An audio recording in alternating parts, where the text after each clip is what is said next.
Can you hear me? I'm sitting up here just to talking away. Hello? Okay, there we go. I'm sorry about that, y'all. I'm sitting up here just to talking away. So thank y'all for tuning in to my live. We're going to be discussing the Real Housewives of Potomac and the Real Housewives of Atlanta. Hi, Mom Light of 5, Elizabeth. Thank you for joining. I know you don't watch this stuff, but I'm gonna keep you up to you don't have to watch it. I'm gonna keep you up to it, up to date. Excuse me. I'm sorry. This water got me burping. All right. So before we get started, I'm just going to share this out just a little bit more, just to get a few more people in here. How was y'all's Monday going? Happy Monday. Happy Monday. Love to see y'all in here. I hope y'all are having a good time. Are y'all out and about? I wanted to go out and do some Christmas shopping today, but it did not happen. I was like, you know what? I already have a little tickle in my throat. Let me just stay still at home and get ready for this live and just spend some time with the boy. So the boy is sitting here in my lap. So if you hear any rattling, any whining, any kids' toys, he's right here with mommy, taking everything out the drawer. Stop. Give me that. Give me that. All right, I'm almost done. I'm just sharing a little bit more, and then we're going to go ahead and get started. He is literally taking everything out the drawer. All right. Let me pull up my notes, y'all, so we can go ahead and get into last night's episode.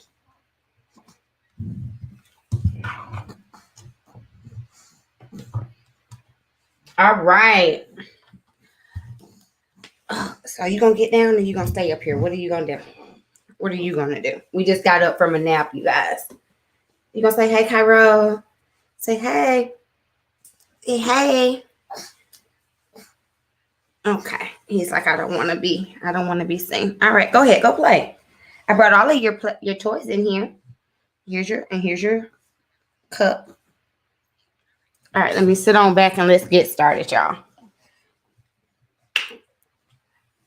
All right, I'm trying to get comfortable, y'all. Can you see me? Oh,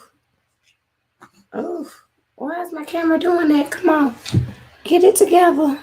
Thank you. Okay. All right. So let's go ahead and start with the Real Housewives of Atlanta premiere.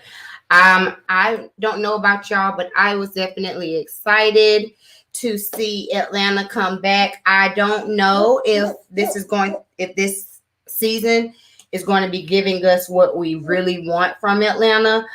We already know what some of the major scandals are going to be. So, of course, it's kind of like Potomac, how we already knew the major scandal of Potomac was going to be this fight. Well, we already know that for Atlanta, the major scandal is going to be Strippergate. So I do want to see what all they're going to bring this season, because I feel like as far as Potomac goes, they definitely lacked in kind of maintaining viewer interest. Do I look dark, you guys? Can y'all see me? I'm sorry. Give me a second. Let me make sure y'all can see me. Okay, there we go. It was looking real Zork just then. All right, but yeah, so I felt like Potomac definitely did not do a great job in maintaining viewer interest. And really the only thing that there was to talk about this season of Potomac was the fight. So I'm hoping that they don't do Atlanta like that, where it's just like all we are doing is hearing about this stripper stuff. But as far as the premiere of Atlanta goes, I liked it. So let's just go ahead and go through it. So the episode starts off with them doing COVID interviews. They're doing everything socially distanced. When Portia walked in, she said something like, "Oh, this is cute and small and intimate." I thought Portia looked really nice in her interview. I thought Kenya looked stunning. Kenya by far at this point has like my favorite look. Is so stunning. And we don't have that many wives. Just a side note, because I'm sitting up here like, oh my gosh, like I gotta remember all the looks. Of course, everybody looked nice. I felt like Kenya looked the best, and we did not get an introduction to Drew last night. I'm assuming that we'll actually get to meet her, at least by tomorrow. I mean, not by tomorrow, but by next episode. Excuse me, Isaiah. I'm doing great. How are you? But yeah. So we started off with the COVID interviews. Everyone is talking about how the pandemic is doing them. Of course, Candy ends up crying. She was like, "Y'all want us to cry within the first 5 minutes?" I mean, Candy cries over everything.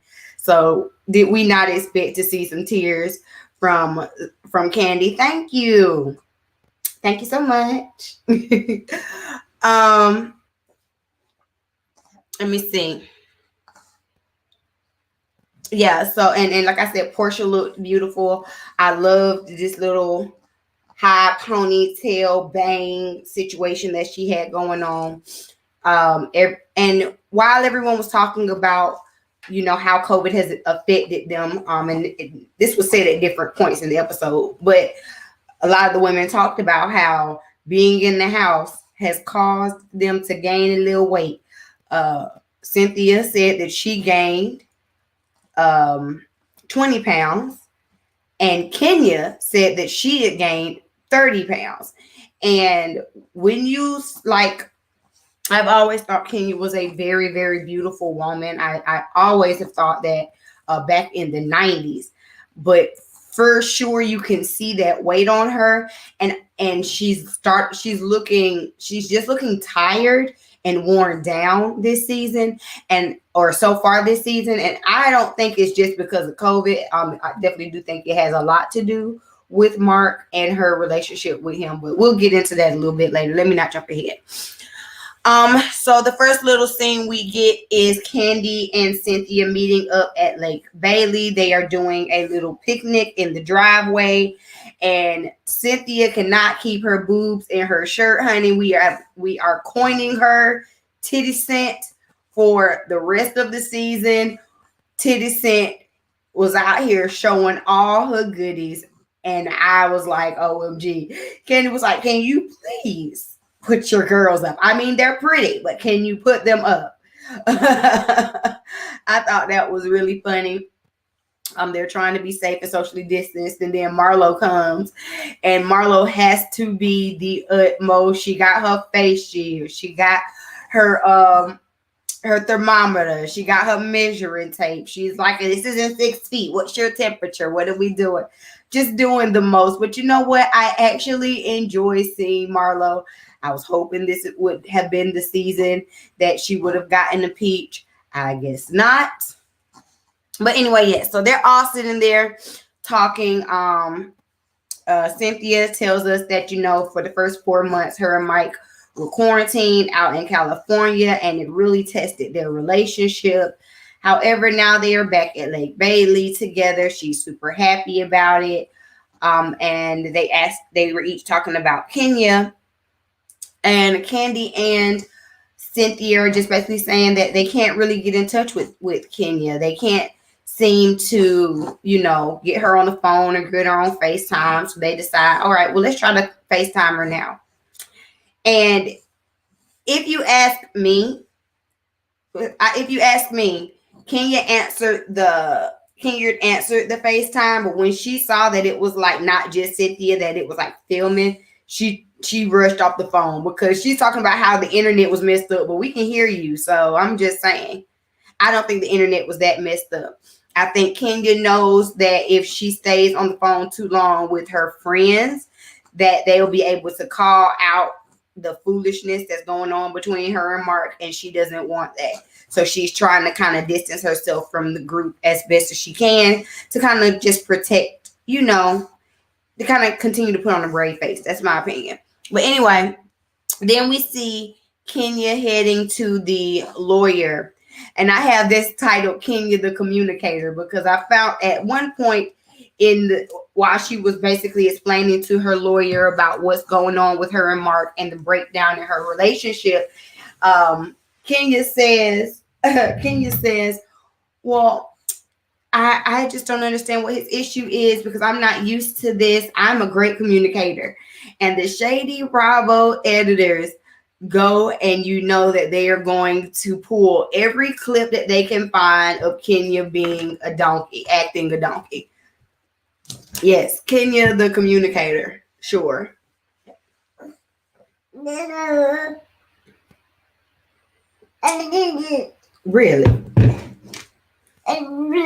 Really? Yes. We have Cairo the communicator for real. But anyway, so while she's talking to the lawyer and everything, she lets it be known. Excuse me, I'm not talking to you. She lets it be known that there was no prenup in their marriage. But the lawyer is not thinking too much about that because they've only been married for 3 years. And also that at this point, there is no custody arrangement between them, and that Kenya would not feel comfortable just kind of just leaving. What's her baby's name? Well, leaving her baby. I can't think of her baby's name. Brooklyn. Leaving Brooklyn with Mark overnight. Kenya says that she would not be comfortable doing that. That Brooklyn has never been away from her, and so that's and he's never been just alone with just him and the baby. Hi, Mila's mine. Thank you for joining. So Kenya's very concerned. Excuse you. During this scene, we get one of the little confessionals, and the producer asked Kenya about Mark's relationship with his other children, and Kenya basically avoided the question and said that she did not want to discuss it. Now, I find that interesting because at the beginning, when we first were introduced to Mark, we didn't know anything. By the show, we didn't know anything about him even having other children. We didn't find that out until we saw it in the blogs, and then there was never any mention of a relationship between him and his other children. So that says a lot to me. Oh, Mila, I dyed my hair the other day. Whatever was that first day. That was the last day of November. I just threw it's a little temporary color. I just wanted to do something. I just felt like doing something. Especially for Christmas. So thank you. But yeah, so the fact that, and I don't understand why women don't necessarily look at these type of things as red flags. And not to judge anyone, but I'm just saying, to me, if you are dealing with a man who has children from a previous relationship, the biggest indicator of how he's going to be to you and your kids is how he is to his previous kids. That's the big. Now, of course, never say never, never say always, but that's going to be one of the biggest indicators. If he does not have a relationship with the kids he had before you, what makes you think that your child is going to be different? You get what I'm saying? So I felt like I felt like this back in the beginning when we first got introduced to Mark, and it was this big secrecy around him having children. I knew that. To me, that just said something. Like I said, red flag. Hi, Silky. Thank you for joining. And then, so they decide to, so she's in there talking with the lawyer. Then they go ahead and they kind of wrap it up. And you see the cameras are kind of pulled back away from it. And it's kind of like just a moment between Kenya and her lawyer. And basically her lawyer, you could tell that her and her lawyer have actually known each other for a while, because he started speaking candidly to her and was just like, you know what? I know that you are a woman of a particular age who's also who's famous out here. And so you sacrifice so much for your career, but then now you just want your family, so you kind of settle, but you don't deserve this. That's basically what he told Kenya, and she was like, I agree, and that's why I'm trying to do something about it. As of right now, I do not believe that her and Mark's divorce is final or anything, but as of right now in the season, we are seeing her trying. What I think is going to be the biggest issue and the biggest breakdown in their separation is probably going to be Brooklyn. And I pray not, you know what I'm saying? Especially because Kenya waited so long to have this baby and everything. Like, I pray that's not what's going to like cause the biggest issue. But just from, that's what I think it's going to be. All right. So before we get into the next section of the episode, I do want to give a shout out because I also need to change the battery on my camera and get the boy situated. Look at him. Okay. So before I do get into the next scene, I do want to give a quick little shout out to one of my YouTube babes, Mila's Mind. She's here in the chat. Make sure that you go check her out. And you are subscribed to her. So shout out to Mila's Mind.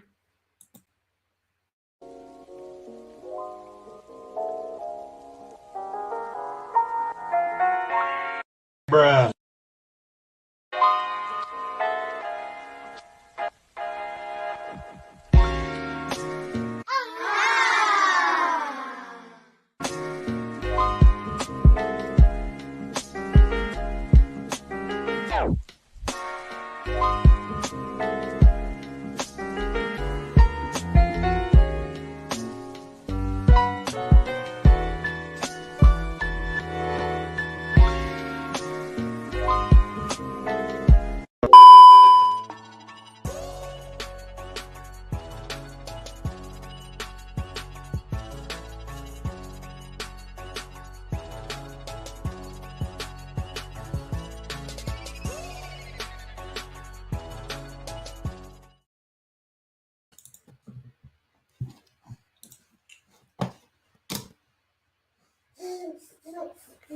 All right, you guys. So I'm just getting my camera turned back on. Give me one quick second, you guys. Sorry about that.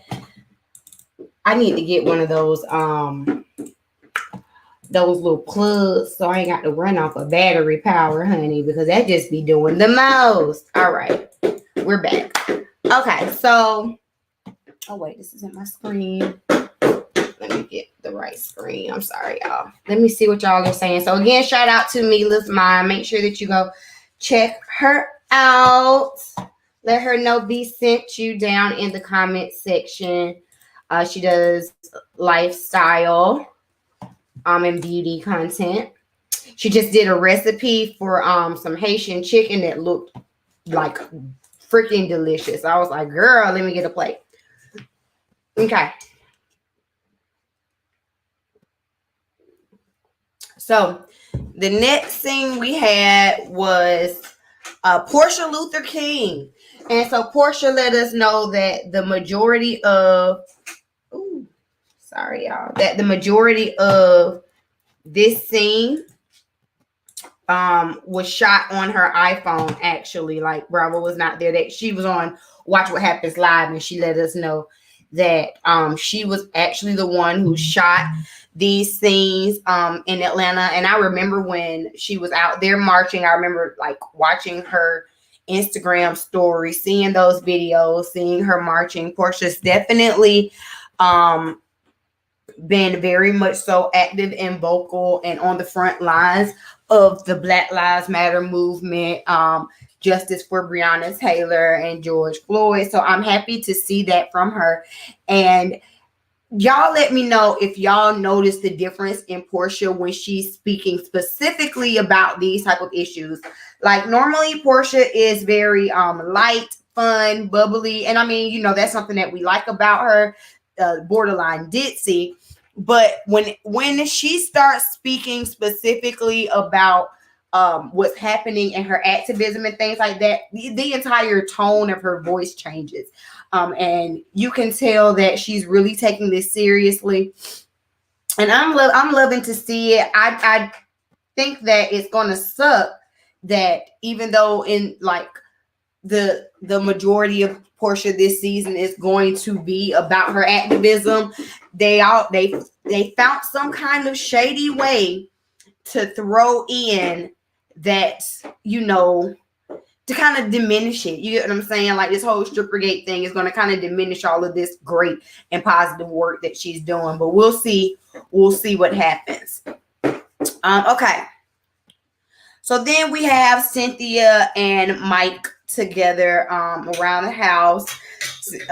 Mike talking about how Cynthia's booty done got real big. So apparently this 20 pounds that she done gained, she at least gained 15 of it in the ass.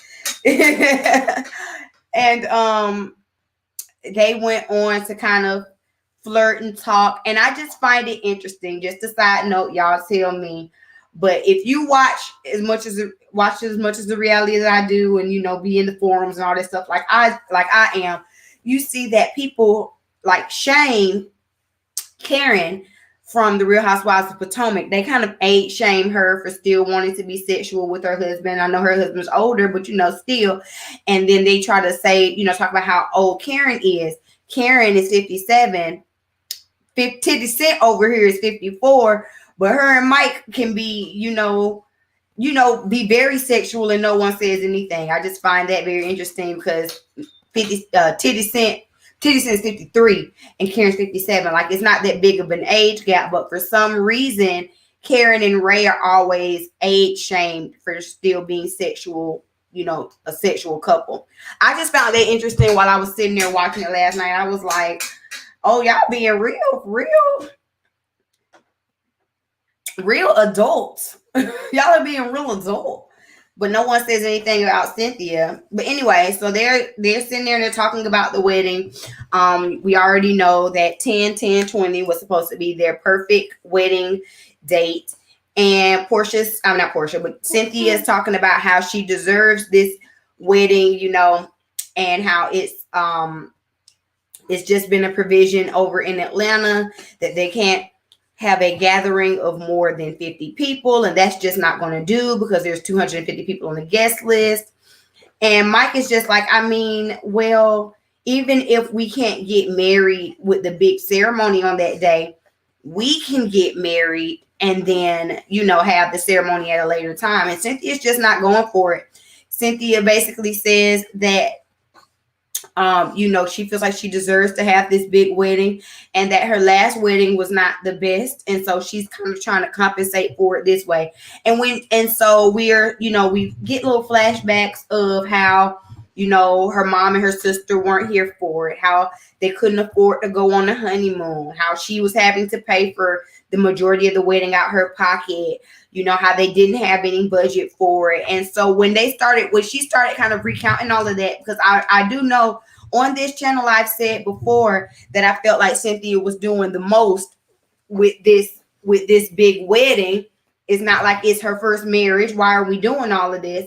But after hearing her explain it, I still don't agree, but I understand more why she was so adamant about having this big wedding. She feels like this is her happily ever that things I would edit out. She feels like this is her happily ever after. She feels like she's finally found her Prince Charming, and so she wants to have this fairy tale wedding. The COVID be damned. You know what I'm saying? Like I said, I understand where she's coming from. I don't agree with where she's coming from. I do think it's extremely selfish, but it's her wedding and it's her day to be selfish. And Mike seems to definitely be upset about it because he's just saying like, all that other stuff is not important. What's important is for me and you to be there. And so he asked her if she couldn't have all of this extravagance, can I have that? Sorry, y'all. I'm trying to watch the boy. Can I have it? Okay, you put the top on it. We got to put the top on it. We don't want to make a mess. So Mike asked her basically if she can't have this huge wedding with all this extravagance, would she still want to get married? And she kind of hesitated. And Mike saw that as a red flag, and I agree with him. Like, at the end of the day, I understand wanting this fabulousness of a wedding, but it's not about anybody else. It's about you and your husband. That's who it's about. So I don't agree with Cynthia. I don't. Even though I understand where she's coming from, I do not agree with it. And Mike basically says, at the end of the day, it's about having a good marriage, not just a flashy wedding. And I completely agree. All right. So then we get a scene with Candy, Todd, and Don Juan down to the new business that Candy has. I tell you what. One thing about it, two things for sure. Candy is going to always have a new business, okay? She's going to always turn a coin. She's going to always, like get to the bag. That's just what it is. Every season we see her with a new business venture or something. So this season it's a steakhouse. In the middle of the Rona, she's still making a steakhouse. Like, okay. And you know what's crazy is I bet you it'd be successful because I ain't nothing stopped at the OLG. Yeah. Ain't nothing stopped there. Thank you, Zaya. Yeah. So while they're sitting there, like looking at the place, running through it, Todd basically talks about how he wants to take a portion of the restaurant and turn it into a lounge. Candy is like, absolutely not. That's not going to happen. We are dealing with the Rona, which means we need as much space as we can get in order to, properly social distance the tables and all this kind of stuff. Why do you keep trying to open up a lounge? To me, it sounds like he's trying to be a mini Peter Thomas in that way. And just my opinion, Todd likes to hang out a little too much for my taste. Anyway, for me to have a lounge, for that to be an excuse for him to continue to hang out more. That's just my opinion. Y'all can tell me what y'all think down in the comments, but I do.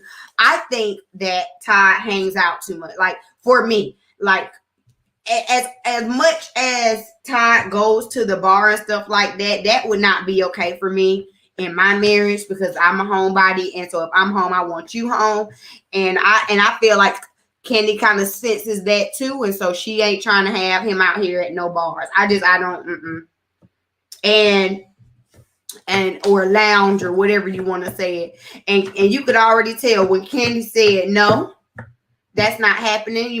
That's not happening. That ain't happening. We already know who running that part. So then we get another scene with Portia at the protest in Louisville, and which led to. Am I missing something? Was that it for last night? I guess so. But then we get, like I said, a scene of Portia down in Louisville marching and things like that, and I guess that led to her being arrested. She said that she was in there, with about 30 other women. They all kind of shared a piece of their soul, which was very ironic because the soul was lost. She said that it changed her life forever. And they were detained for, I want to say, 19 hours before being released.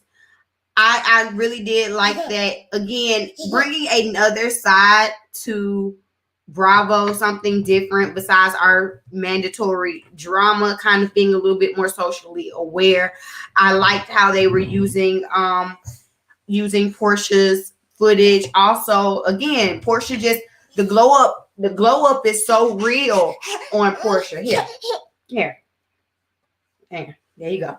The glow up is so real on Portia. She she really is continuing her grandfather's legacy, and I am happy to see it. And then finally, of course, we get the season trailer. Nothing too much stood out. Like I said, we already know Strippergate. Kenya and Mark are going to have some custody issues. Allegedly, he's seeking alimony. Now, how that gonna work? Y'all ain't been married but for 3 years, boy. Get okay, get gone. What else? Oh, there was a scene I missed. There was a scene between Candy and Riley. Side note, Riley got a nose job, and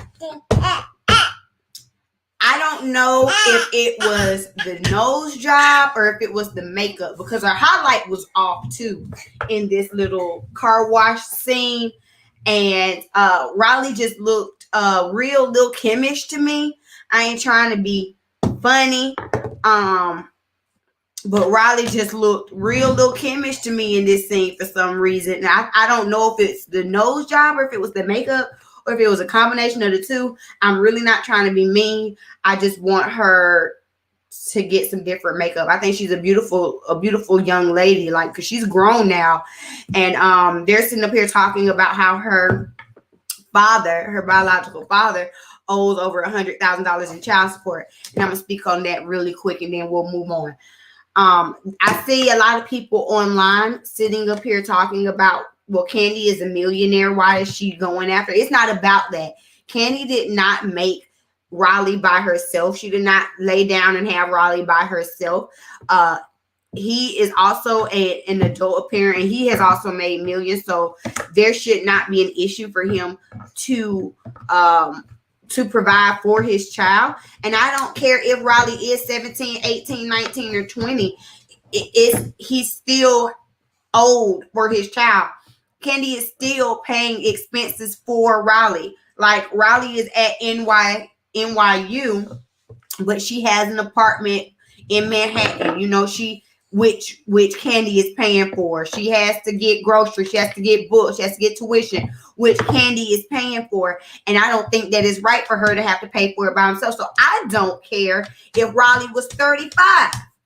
You know what I'm saying? At the end of the day, if you have not actively contributed into your child's life, neither physically, emotionally, or financially, that is an issue, and that is the definition of a deadbeat father. And Riley senses that, and Riley, you can tell Riley has a lot of resentment about it, even though she says that she feels like it's too little, too late.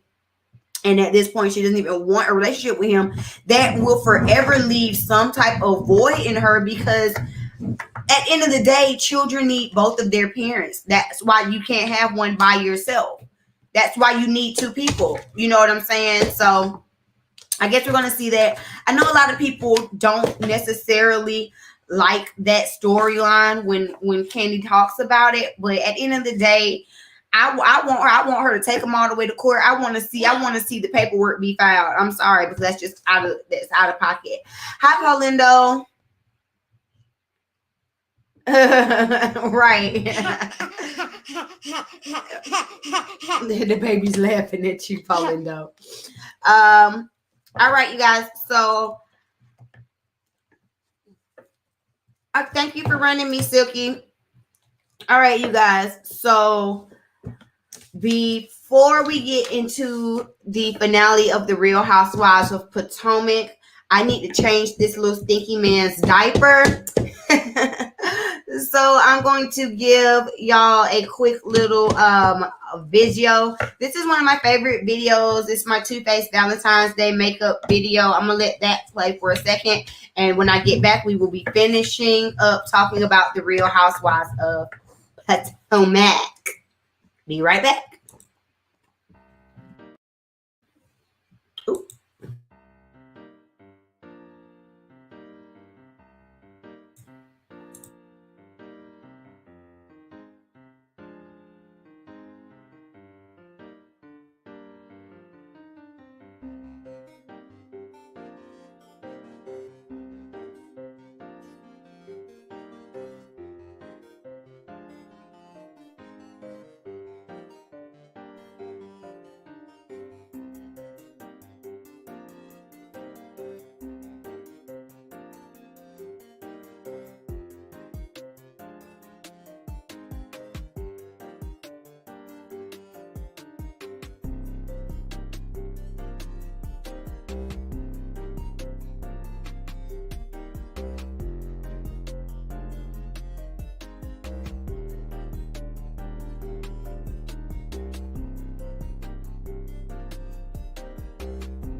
All right, y'all. I'm still here. I'm just getting the boy changed.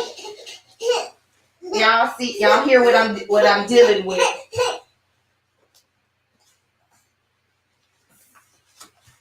So give me 1 second. I'll be right back up here to finish it out for y'all. Give me a sec. Had to get the boy right. We had a blowout, y'all. Had a little mini blowout. Okay. Whew.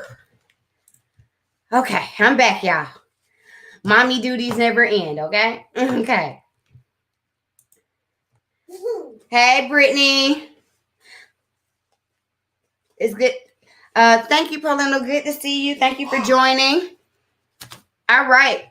So let's go ahead and get into the finale of the Real Housewives of Potomac. The Real Housewives of Potomac, as Funky Dineva would call them, okay? All right.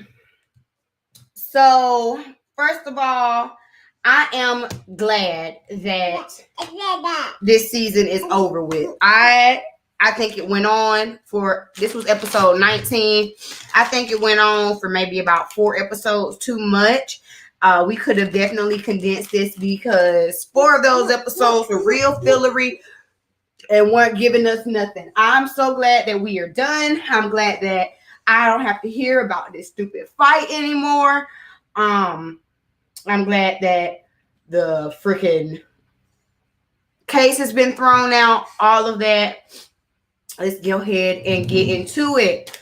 So basically, Robin is throwing a winter wonderland party with an open bar. And one thing about it, Robin is happy about this open bar. Robin at this party, y'all, said open bar 15 times. She said, y'all, we done paid for this liquor. Y'all better leave out here drunk up. Hi, Mighty So. Thank you for joining. I love your like winter outfit, your cozy blanket outfit tutorial. It was too cute. It looked so comfortable. Hey, you can't get it. Let it go. You'll be all right. Let it go. We'll get down. I'm on live.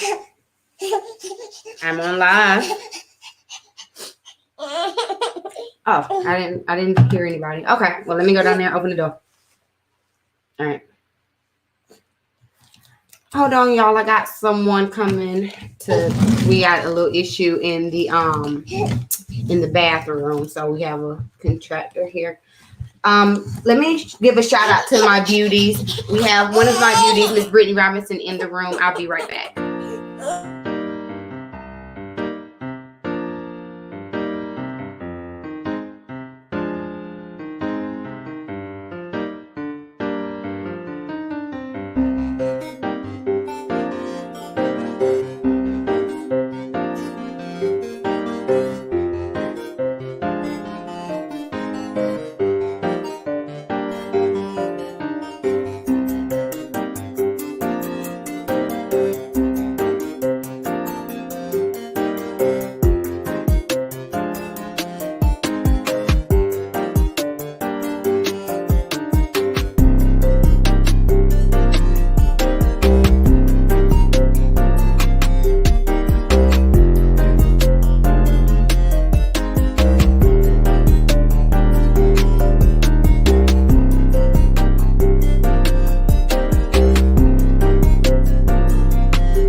Give me 1 second. With your family?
My thoughts on the Rev air dryer. I think that it's amazing and how it cuts the time for blow drying. Got my hair pretty straight.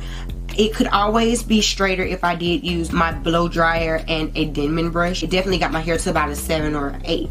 So if I were to want to straighten it out and silk it out, you know, it would be no problem to do with a flat iron. Also, the settings that I used was the high heat and high tension settings. So high heat and then a level 7 on the tension. That's what really pulls it nice and straight. Now I have 3C 4A hair. So if you have any kind of 4A, 4B, 4C hair, don't even play. Just go ahead and put it on high, everything, and silk that thing on out if you are wanting it straight. It was perfect for this style.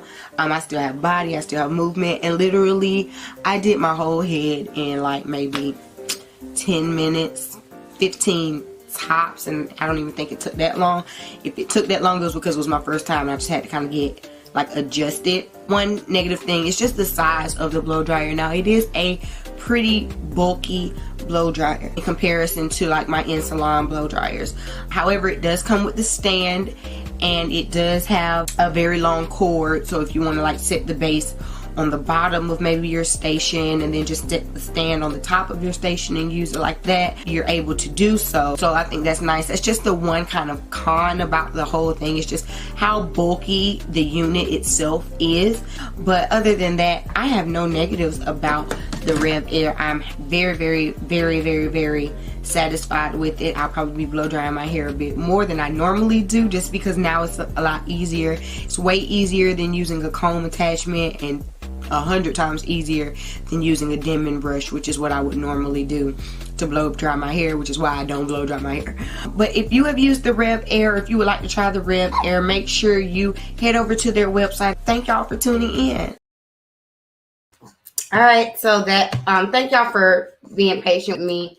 Had someone come in to do some work on the house, but anyway, okay, stop, kid. So yeah, we have Robin planning her winter wonderland Christmas party. She says her and Juan do it every year. Of course, it's going to be at this party that Juan, excuse you, it's going to be at this party that Juan proposes. So Giselle, of course, is super. Okay, give it to me. Give it to me before you make a mess. Sorry, y'all. Go down. Go away. Go away. Thank you, Zaya. And yeah, it's just me. It's just me. And the boy who's down here acting a monkey. Cut it out. Cut it out. All right. So it's going to be at this party that Juan proposes to Robin finally. And so Giselle is very excited about it. You know, Giselle has been very much so. Cut it out. Cut it out. Giselle has been very much so involved through the entire process. So she's excited. She's in her confessional. She calls Juan and she's asking him, you know, oh, are you ready? Are you ready to marry Robin? And conveniently the call drops. I think that was editing. I don't think the call just happened to like drop at that time. I do think that, you know, this is what I guess Juan wants to do if he didn't want to do it. I mean, him and Robin haven't been married since 2012. Like, there is no incentive to get married to Robin now. You know what I'm saying? Like, I know a lot of people are saying that they feel like it's all for the storyline, and that may very well be true. What I think it is, honestly, is that they have been together for so long that they've built some type of a codependent relationship. We really do see that in the counseling session, and they've alluded to it before that, you know, Robin kind of took in Juan because his parents died at an early age. And so I just think that they have like a very much so codependent relationship, and the pressure of everyone talking about them getting together is finally kind of getting to one, and that's why they're getting engaged. I don't think that they're going to get married. If they do get married, it will be so many years from now that we don't even think about it, because one is not finna marry Robin while she still has this tax lien on. Like that, first of all, that would just be stupid for anyone. Like it would make zero sense to jump into $90,000 debt by getting married to someone who has already shown to be irresponsible. I'll say irresponsible financially. So I don't think that they're getting married anytime soon. But anyway, Giselle is excited about it. She calls them all of that great stuff. What happens next? What's the next scene? So then we get a scene with Monique with meeting with Esther, the therapist. I thought this was a good scene. I'm always happy to see Monique. I'm mad that these ladies iced her out for the second half of this season. I felt like the show actually really did suffer because of it. Yeah. Let me see what y'all saying before. Hey, Triumphant Tip. Thank you for joining me. Oh, your baby speak like an angry Italian guy. He could be at it. So we get this scene with Monique. I'm happy to see a scene with Monique. Like I said, I don't like that the ladies have been icing her out for this entire season. I think that's childish and petty, and they should get a life, mainly Giselle. And while we're sitting there, Monique is really being vulnerable with this therapist, and she says that, she has never felt open in this group, and it really feels bad to be isolated. Now, of course, everyone, and by everyone, I mean the Green Eyed Bandits and Wendy, of course, they are all on Candace's side, and they keep talking about how Candace is feeling and all this kind of stuff, as if Candace is this major victim. Candace is not a victim. Candace owned a part in the, situation and the breakdown, just like Monique did. And so no one is being caring or empathetic about Monique's feelings, and how, I'm sure and she says that she just never felt like she's been able to be herself in this group. So it goes to like, she feels like she's never been accepted in this group. She's never been liked. And then the very first chance that they got to ice her out, they're doing it. And they don't see anything wrong with it. Like, I'm sorry, but they're just straight up mean girls. It just is what it is. And so Monique says in her therapy session that this feeling of isolation, it takes her to a very dark place from when she was a childhood. She grew up the only black girl at a white school and was picked on, and then a black girl at the black school, but she spoke white, so then she was getting picked on. So she's always felt like she's had to kind of defend herself, and she's had a history of feeling bullied and alienated. And again, this is what I was saying. I know I've said it before, but it's just like, you can't tell someone how they are supposed to react to you because you don't know their history and things like that. Like, we all have previous trauma, and so Monique was able to kind of explain why she reacted in the way that she reacted this season.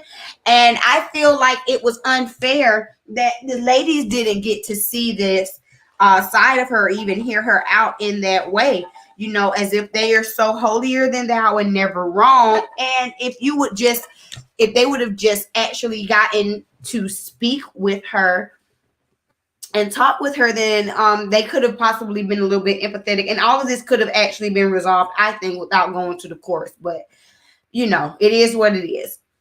Okay. So at the end of her little therapy session, one of the producers asked her, well, is she at this point, is she remorseful? At this point, is she remorseful?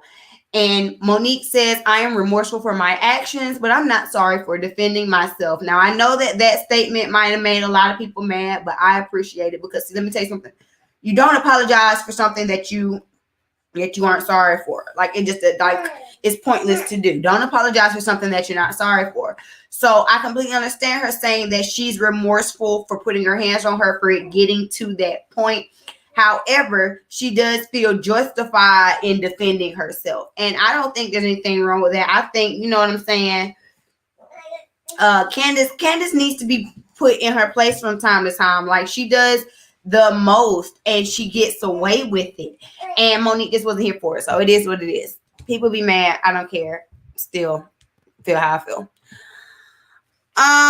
So then we have the scene with Ashley, Michael, and baby Dean taking his 5-month pictures. They were super cute. Baby Dean is a cute little baby. He had on his little, like, I love when you dress babies as like big people. I just think that's just like the cutest thing. So he was cute. So then they went on to discuss the party. And Candace, and you already during this scene, you see that Michael does not see it for Candace or for Chris. And I'm sure this, of course, has a lot to do with all the drama that they had last year. And Michael just ain't here for them. And so, of course, he said something like, well, that just gave Candace the reason to further play the victim. And it is what it is. Candace is great at playing the victim. So if you give her a reason to, she will. Then they discuss Juan potentially proposing at the party. And Michael is sitting up here like, oh, that will never happen. I just know something, but that will never happen. And Ashley's like, well, what are you talking about? And Michael refuses to tell her what it is that, you know, what it is that he knows as to why Juan will never propose to her. Michael is so weird and creepy, you guys. I'm sorry. It just is what it is. I can't give you any more than what I got. Like, Michael is just weird and creepy, and everything that he says has a like a sexual undertone or like a perverted type of undertone. Like, everything he says. Am I tripping? Like, y'all drop down in the comments and tell me if you agree, because like literally everything he says has like this tone of like, I don't want to say perversion, but it just kind of does. Like, he just seems like, I don't know. Michael is just weird to me. And so anyway, he says that from conversations that they've had in the past, he knows that Juan is not going to propose to Robin. And he refuses to tell us what these conversations are now. Ashley let us know in Watch What Happens Live last night that this conversation, whatever this conversation was, actually occurred last year after the reunion, when the guys went on to have like a little guy drinking night bonding moment type of situation. And Michael, even though Michael refuses to tell her whatever this secret is, somebody else that was at this little dinner, I guess, did spill the beans. And it does make you kind of think like, well, did Juan say something crazy when he was drunk at this little dinner? And maybe there is some truth to Karen's, like, her little jab at Robin last week, you know?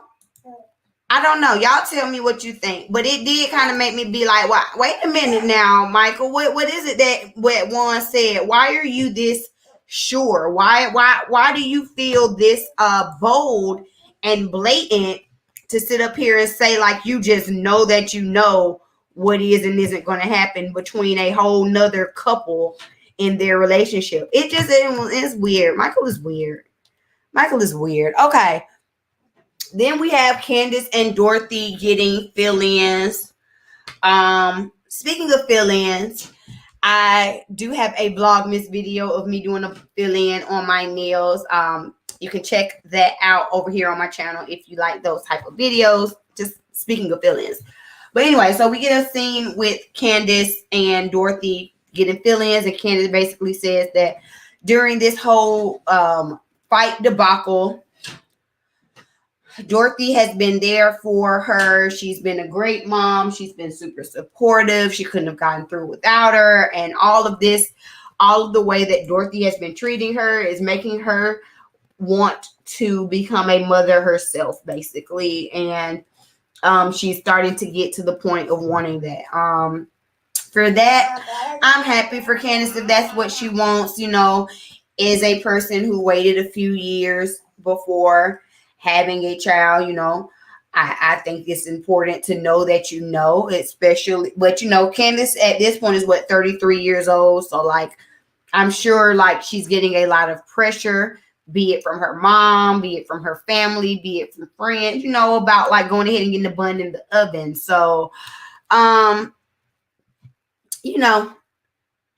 if she like it, I love it. If I still don't understand how getting your wig snatched at a winery equates to wanting to be a mother. I don't see how those two things correlate. But if this is what she needs, if this is what she needs in order to be able to figure out if she wants to be a mom, then more power to her, I guess.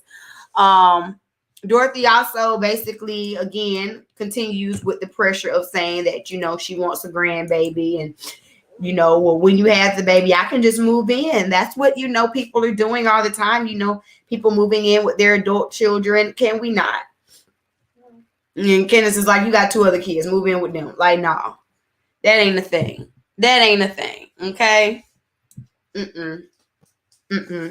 Especially not with Dorothy. Absolutely not. Absolutely not. Oh, excuse me, y'all. I'm sorry. Now my sinuses are starting to drain. Okay, so then the next scene we get is Karen getting ready to go to HSN. La Dame fragrance is being featured on HSN. That is great. Clap, clap, clap, clap, clap it up for Karen. That is a big feat, that's a big feat to do.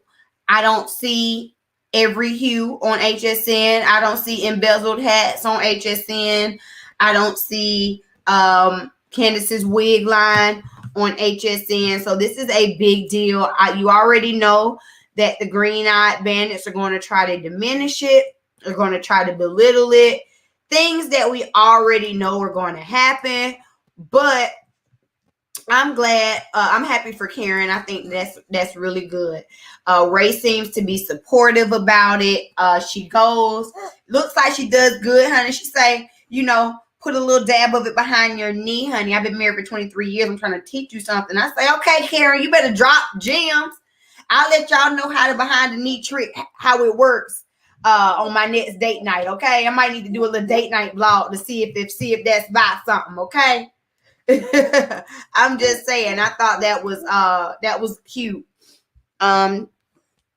Okay, so then we get to Robin and Juan doing therapy. You want some more chips? He's over here reaching for his snack, y'all. Give me a second. Then we get to Robin and Juan doing therapy. Now, I will say that this was the first time in the 5 or 6 seasons of the Real Housewives of Potomac where I actually felt like I saw something between Juan and Robin. And by something, I mean anything. Like every scene between Juan and Robin in the past has just always felt so forced. It's always felt so contrived. But this particular scene, this particular therapy session, it actually seemed real. It actually seemed authentic. They start off, the therapist, of course, asks, tell me about yourself. Why are you here? Robin goes on to, give them the history. They grew up together, basically. He goes off. He joins the league, all this stuff. So the therapist asks, well, tell me about the years around conception where you have a child, because that tends to be, you know, some of the hardest years in marriage, tends to be like very high volatile, stressful times in marriage. And I can agree to that, honey. That's a whole different thing to bring a child into the world. That brings a whole new dynamic to your marriage. And so Robin says that at this time, Juan was not very present. He was not very hands-on. And he kind of looked like what? Like you could tell that he got like offended by that. But don't be offended by what is the truth. Like Robin said, you know, at that time, he was traveling all the time. It was her at home by herself with the boys, you know, sleepless, tired, exhausted. And I guess at that point that put Juan on the defense. Now, I think that there was a little bit of something missing in that little exchange. Personally, I think they edited a little something out, because the way that he was just like, no, keep it real, man. Our marriage wasn't perfect, makes me feel like she might have said something else, something to the extent of possibly just something else. It just didn't flow right to me. I don't know what she said, but it didn't flow right to me. But I do think that her saying like, oh, well, I was doing everything, it brought it made him feel some type of way. And so he was like, well, don't, keep it real. You were not the perfect wife. You could have done better in our marriage. And that caused issue. And while that could have been true, Robin was not talking about Juan and her in their marriage. Robin was talking about Juan as a father and as being a present father. And you can be a great father and an ishy husband. You can be an ishy husband and a great father, or you can be a ishy father and a great husband. There we go. All of, like, you know, there are different variations to it. It's not just like, computer. So it's not like it's if I tried to coordinate with these women. But yeah, so I don't think that Robin at the time was talking about Juan as a husband. She was talking about Juan as a father. She wasn't even talking about him and the cheating and all this stuff that we know has happened. So Juan goes on to say that he felt lonely, that he felt he was looking for emotion. It was not just about sex when he was out here cheating. It was about him getting something that he was not getting from his wife, which causes Robin to cry at Juan's truth. I don't think that she had heard it like that. You know what I'm saying? Like, of course, we think that the breakdown in their relationship was about the marriage or about the cheating, but we found out during this therapy session that it was so much more layered and so much deeper than that. You know, the cheating was definitely a symptom and not the cause. So there was a lot. There was just a lot of hurt in their relationship. I mean, they've been together for a long time, so there are years and years of hurt that we see. In the therapist basically left them with communication being key. But don't just communicate when you're getting what you want. You have to communicate that you're not getting what you want, so that your partner knows that they can try to meet your needs where they are. Okay, so then we get Giselle getting dressed, getting ready, talking on the phone to Cal, who was going to be her date, because of course Jamal is not going to be her date because they're not in a real relationship. I said what I said. Moving on. We get to the party. Everybody walks in. Ashley looked great. Loved her ponytail. Loved her little dress. Giselle looked as good as Giselle is going to look. I thought that I did not like her shoes, these little glittery shoes, because she already had glittery pants and the glittery headband, and that necklace was horrible. Had she taken off the necklace, maybe giving me another shoe, she would have been okay. I didn't mind the headband with it, but it just, it's Giselle. She never can do right. And so Giselle, Michael, and Ashley are standing by the bar. Ashley, of course, says, "Oh, I thought this was going to be the night that I met that I met Jamal. Of course, Giselle makes up some excuse as to why he's not there at your best friend's basically engagement, you know, because this relationship is not real. I said what I said, and I'm going to keep saying it. Michael lets us know that he's not drinking any liquor that night because he doesn't want to cause any trouble. We see that that's not going to last long. At some point, Candace breezes in. Y'all notice how she just gave Ashley a look and hugged everybody else. Yeah, so then we get Candace singing. There was a little sound issue at first. There was not a mic check. Oh, I forgot. Wendy and Eddie came in. They looked really nice together now. With their little white and stuff. I was like, okay, y'all cute or whatever. Y'all cute. I forgot that's also when the ladies were talking about how Karen said that she was having delays with her flight, so she wasn't going to be able to make it. Of course, these ladies do not believe it. I don't understand why they are so worried about the Grand Dame, and that is why she's the Grand Dame. This is not even her party, but y'all are so concerned if she's going to make it or not. I'm just saying. Okay, anyway, back to Candace singing. She sounded nice, even though there were some sound issues. Even though she had to sing a cappella, she was on rhythm. Her tone was really nice. I like that she has a deeper, soulful type of voice, you know, as an alto sister, you know what I'm saying? I love to hear my deep voice. And I say alto, honey, I'm really a tenor, secretly. But as a deeper voiced woman, I love to hear other deeper voiced women. The song sounded good. Once the track kicked in, everybody was bopping to it. Ashley was being a hater, but it was good. Let me see. Oh, I also wrote down in my notes that Robin was really feeling herself at this party, honey. Robin was like, it's an open bar. She's spinning. She's dropping it like it's hot. Robin was feeling herself at this party, and I actually kind of was enjoying watching her. I'm not going to lie. I was like, Robin is on one. And so she goes up. She's twirling. It's an open bar, you guys. Drink. And then one, of course, takes the mic. He begins to propose. Everybody gets super excited, starts screaming. Now, I was pissed off. Like, Wendy and Candace, what are y'all doing? Why are y'all this hype? Like, they jumped up like he was proposing to them. Wendy's all running all up on them, trying to touch. Like, first of all, like, Giselle had to back them up. Thank you, Giselle. I don't say thank you much, but I'm just saying. Giselle had to back them up. They were doing it too much. It's like you're stealing the light from who it's about. Wendy. And Wendy, y'all already know every time. I'm like, you know how I feel about Wendy. Wendy, move.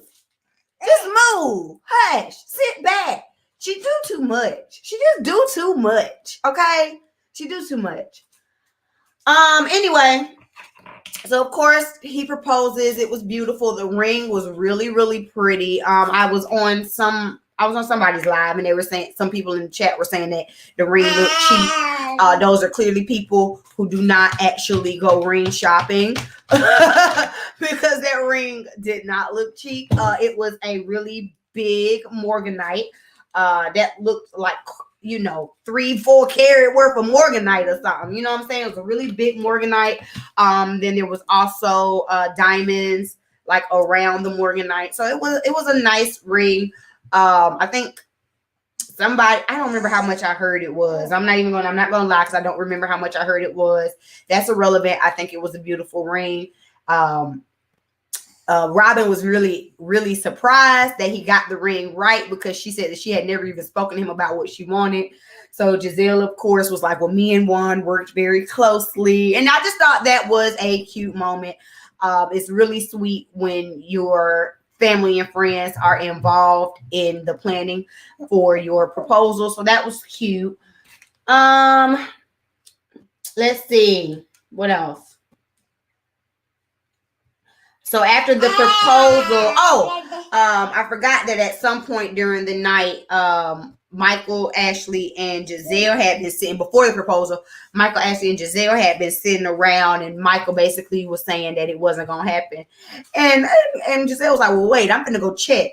Michael is just entirely too confident and too, he just seemed like, let's just call it what it is. Michael has a crush on Juan, okay? Michael has a crush on Juan, and the fact that Juan is going to go out here and remarry Robin, it just hurts Michael's little heart because Michael wished that he had a chance, okay? It is what it is. And after Michael proposed to Robin, I guess that whole not drinking liquor thing went out the window because his heart was broken and he had to go take a shot with Juan. And Ashley saw it and was like, do you think that's a good idea? And apparently it wasn't, because you know what? That's how all of this went downhill from there. So the men over here taking a shot, the women come over here, they take a shot, they say they gonna pour some out for Karen, but then of course afterward Karen walks in. Sharice was there at some point too. I don't know why. But anyway, so when Robin walks in, of course, the ladies go ahead and proceed to say that Karen was trying to set Candace up to meet Monique. Karen dropped the receipts, period. Like, I don't know why we're doing all this back and forth, because the receipts have been dropped. Karen said, I told Monique to come at X time at 4. I told Candace to come at 5:30. They did not cross paths. I am entitled to invite who I want to invite. You know, did she lie about inviting Monique? She did. But who freaking cares? They didn't even see each other, so who cares? I don't understand. Like, Giselle, you think that Karen did this to stir the pot. Ashley, you think that Karen did this to stir the pot because that's something that y'all would have done. Don't put your pot stirring ways onto somebody else. I don't think that Karen was trying to be messy at all. 4 to 5:30, that is plenty enough time for one to come, have a good time, and the two never to cross. So of course this sparks a heated debate in which Candace gets emotional. She starts crying for the umpteenth time about this same freaking thing. And it is the umpteenth time. When she gets to crying the umpteenth time about this freaking fight, and her getting riled up causes Michael to go up to Chris and say, you need to get your wife. Okay? And Michael was drunk. It is what it. Michael was drunk. Michael already don't like him. He went up to tell him to get his wife. Chris said, basically move the F back or something like that. Michael says, shut the F up. And then the commotion ensues. Chris, pushed him back. He didn't hit him. He pushed him. Michael Darby was doing all this, oh, I'm going to call my lawyer and you're going to jail. And he didn't hit you. He didn't hit you. He pushed you back up off him. He did back him down. He backed him like a dog. He walked him like a dog. He walked him like a dog up off him. He did. But Chris did not hit him. So this causes a big commotion. The women then get involved. Ashley further escalates it because once she hears that, excuse me, once she hears that Chris has laid any type of hand on Michael, then she proceeds to talk about, but you're trying to, but who's the animal? Who's the animal? Y'all are so aggressive and all this kind of stuff, which causes Candace to turn up, which causes Michael to turn up, which causes security to be called. Juan's trying to move Michael out the way. I'm losing earrings. It was just a hot mess. And again, for Candace to be this, to try to, excuse you, thank you. For Candace to try to play the victim that she tries to play, she just has a whole lot of mouth and it doesn't make sense. It does not match the level of mouth she has, but then the level of scary that she is. It does not correlate. She's up there. I wish you would. Girl, you ain't learned about wishing and daring people. You ain't learned about that yet. The last time you wished them would, they did. And now y'all in court for it. So I suggest you stop wishing stuff like that. Stop wishing death upon yourself. Stop. So let me see. Candace and Michael, not Candace and Michael, Candace and Chris end up leaving. Karen ends up leaving. She actually goes out there to kind of console Candace a little bit. They give a hug, and Candace is just fake, because if you didn't like Karen, if you don't like how Karen is moving, when Karen was the only person that came out there and walked with you and your husband out of the party, but you still proceed to talk about her in your confessional, you were just as fake. And yeah, it is what it is.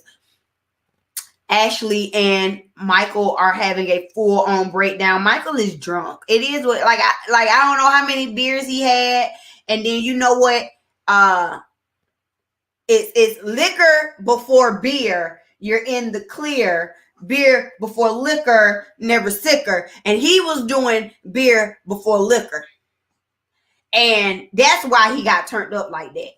That's why that night ended the way it did. See, you should have started off with the shots. See, you was already 3, 4, 5, 6 Coronas in, and then turning around trying to have shots of tequila with one. That's what messed you up.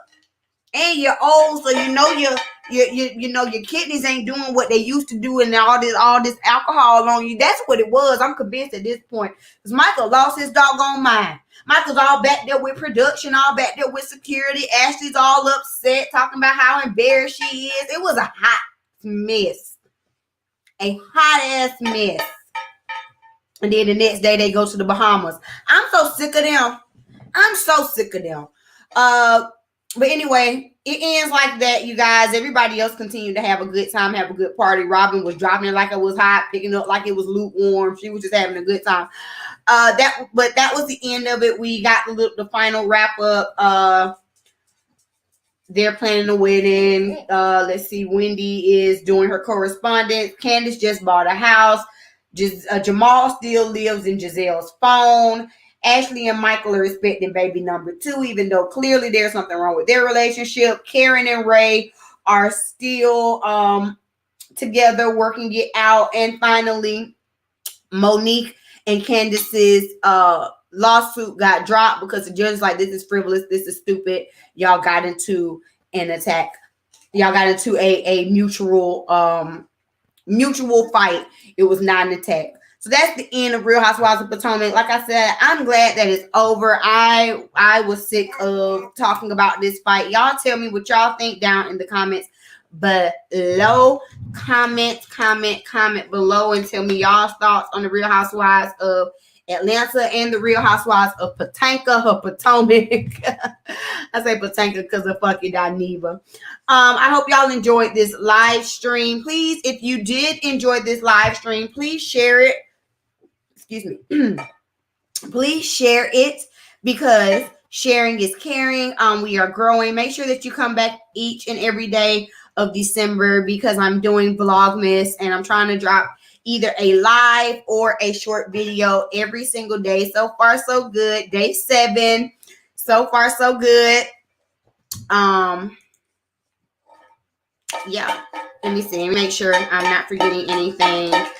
Shout out to my Patreons. Again, if you would like to join Patreon, the link is in the description box. And I'm just excited to continue to talk about my Real Housewives obsession, you guys. And yeah, so let me get on out of here, and me and the boy gonna eat some dinner. Thank y'all for joining me. Peace.